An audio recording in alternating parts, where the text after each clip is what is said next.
حضور یہ سوال مستورات کی طرف سے آیا ہے، کیا حضرت مسیح موعود علیہ الصلاۃ والسلام اور حضرت مہدی موعود علیہ الصلاۃ والسلام ایک ہی وجود ہوں گے؟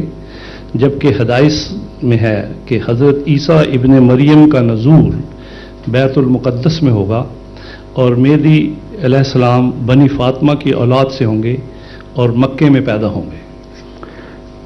یہ سوالات پہلے بارہا اٹھائے جا چکے ہیں، میں بارہا ان کا جواب دے چکا ہوں کہ حضرت صلی اللہ علیہ وآلہ وسلم کی فرمودات کو جو ایک ہی موضوع سے تعلق رکھتے ہوں اکٹھا دیکھنا چاہیے، ورنہ بعض روایتیں بعض گروہوں کی طرف سے ہوتی ہیں، بعض دوسرے گروہوں کی طرف سے ہوتی ہیں اور مضمون مجتمع ہونے کی بجائے بکھر جاتا ہے۔ اسی حوالے سے میں آپ کو عرض کرتا ہوں کہ ابن ماجہ میں ایک حدیث ہے، لل مہدی الا عیسیٰ، اس کا مطلب ہے عیسیٰ کے سوا کوئی اور مہدی نہیں، مہدی کے سوا کوئی اور عیسیٰ نہیں۔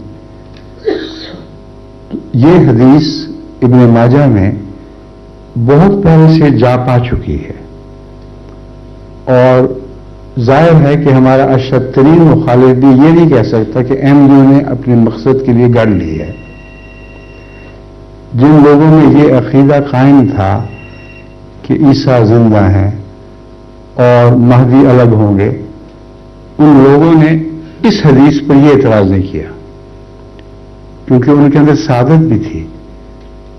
جس بات کو رسول اللہ صلی اللہ علیہ وسلم کی طرف منسوب دیکھا اس کی تشریحات اپنے دل میں جو بھی کرتے ہوں، اس حدیث کا انکار نہیں کیا گیا، اور یہی وہ بنیادی حقیقت ہے جس کو جماعت احمدیہ قبول کرتی ہے۔ ہمارا عقیدہ یہ ہے کہ پیشگوئیاں لفظاً پوری نہیں ہوا کرتی، پیشگوئیوں میں پیغام ہوا کرتے ہیں۔ اگر لفظی پیشگوئیوں کے پیچھے چلیں تو سارا نظام مذہب کلیتاً بگڑ جائے گا۔ یہ کسی فون کی گھنٹی بج رہی ہے، سننے میں شاید فوری پیغام ہو۔ اب میں آپ سے عرض کرتا ہوں کہ ہمارا عقیدہ یہ ہے کہ رسول اللہ صلی اللہ علیہ وسلم نے جو بھی پیشگوئیاں فرمائیں، اگر آپ ان کو لفظاً اطلاق کرتا ہوا دکھائیں گے تو سارا نظام بگڑ جائے گا اور رسول اللہ صلی اللہ علیہ وآلہ وسلم کی طرف ایسی باتیں منسوب کرنی پڑیں گی جو ایک انسان حکیم امت آج کل کا لفظ استعمال ہو رہا ہے، ساری کائنات میں خدا نے جسے حکیم کے طور پر چنا اسی طرح منسوب نہیں ہو سکتی۔ مثلا لل مہدی الا عیسیٰ والی حدیث جو ہے، ہم اس کو درست مانتے ہیں اس وجہ سے کہ ہمارے نزدیک مسیح پرانا بنی اسرائیل کا مسیح نہیں ہے جس نے آسمان سے اترنا ہے۔ ہم اس لیے اس کو درست مانتے ہیں کہ اس مسیح کی خوب اوپر امت محمدیہ میں سے کسی نے پیدا ہونا تھا جس کو یہ لقب دیا جانا تھا۔ اگر ہمارا استنباط درست ہے تو اس حدیث میں کوئی تضاد نہیں، مہدی ہی میں مسیح ہونا تھا اور مسیح میں ہی مہدی ہونا تھا۔ اگر اس کو آپ نظر انداز فرما دیں اور لفظی اترنے کی بحث میں مبتلا ہو جائیں تو پھر حضرت مسیح کے متعلق یہ ماننا پڑے گا کہ وہ واقعتاً جسم سمیت آسمان پر چڑھ گئے اور چوتھے آسمان پر جا کر کہیں بیٹھے، جس کا مطلب ہے کہ آپ کا سفر اگلی دنیا کی طرف نہیں ہوا، اسی کائنات میں، اس مادی کائنات میں آپ چوتھے آسمان پر جا کے بیٹھ گئے، اور جب تک آپ وہاں سے نہ اتریں مسلمانوں کی اصلاح کی امیدیں پوری ہو ہی نہیں سکتی۔ جب تک آپ جسمانی طور پر دوبارہ نازل نہ ہوں، اسلام کی باغڈور مولویوں کے ہاتھ میں رہے گی، اور یہی وہ چاہتے ہیں۔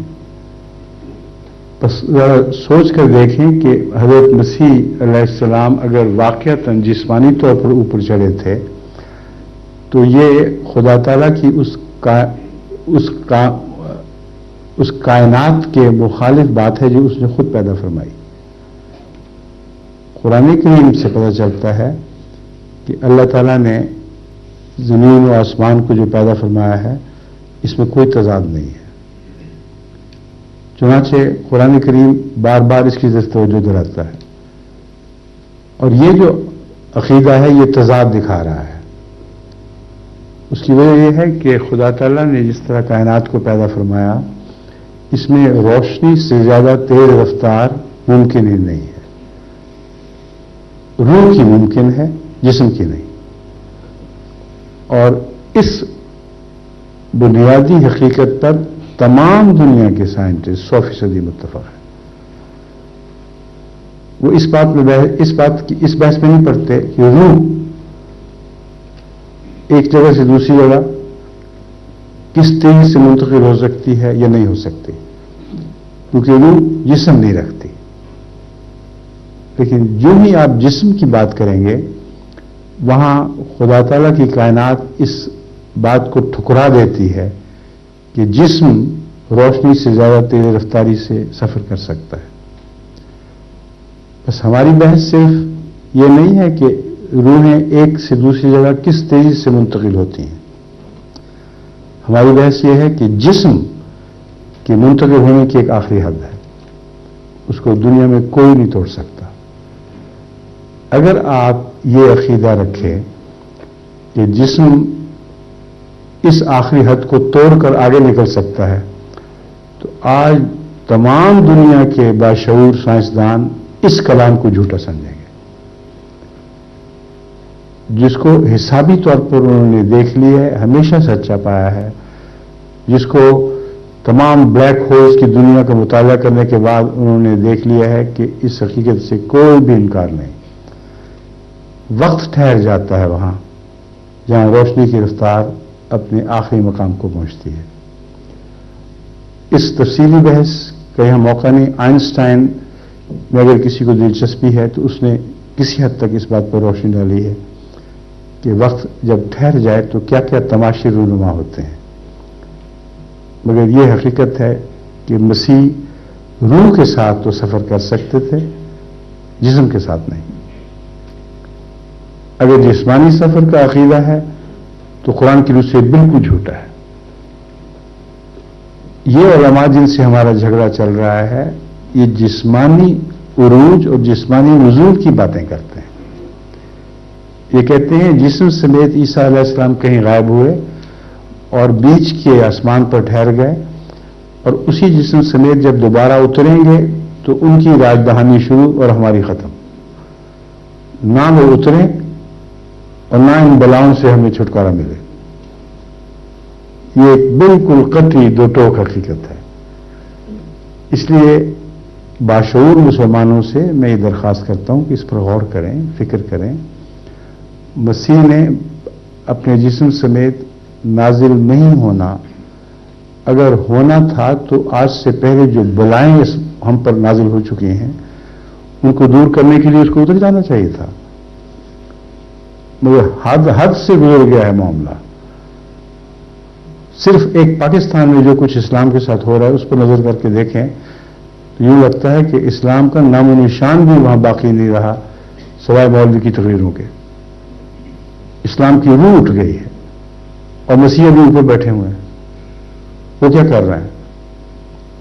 اور دوسری حقیقت یہ پیش نظر رکھیں کہ اگر حضرت مسیح نے جسمانی طور پر ہی چڑھنا تھا اور جسمانی طور پر ہی اترنا تھا تو روشنی کی رفتار پر اگر وہ چلتے تو ایک سیکنڈ میں 1,86,000 میل ان کو سفر کرنا چاہیے. اگر روشنی کی رفتار سے وہ سفر کرتے اور ایک سیکنڈ میں 1,86,000 میل کی رفتار سے اڑ رہے ہوتے تو ان کو گئے ہوئے ابھی صرف 2,000 سال کا عرصہ گزرا ہے. اور کائنات کا جو وسط ہے اس تک پہنچنے کے لیے 10 بلین سال چاہیے اس رفتار پر. تو مولوی کے بیان کے مطابق اگر مسیح نے جسم سے سفر شروع کیا تھا تو یہیں کہیں ارد گرد ہوں گے. ابھی ان کو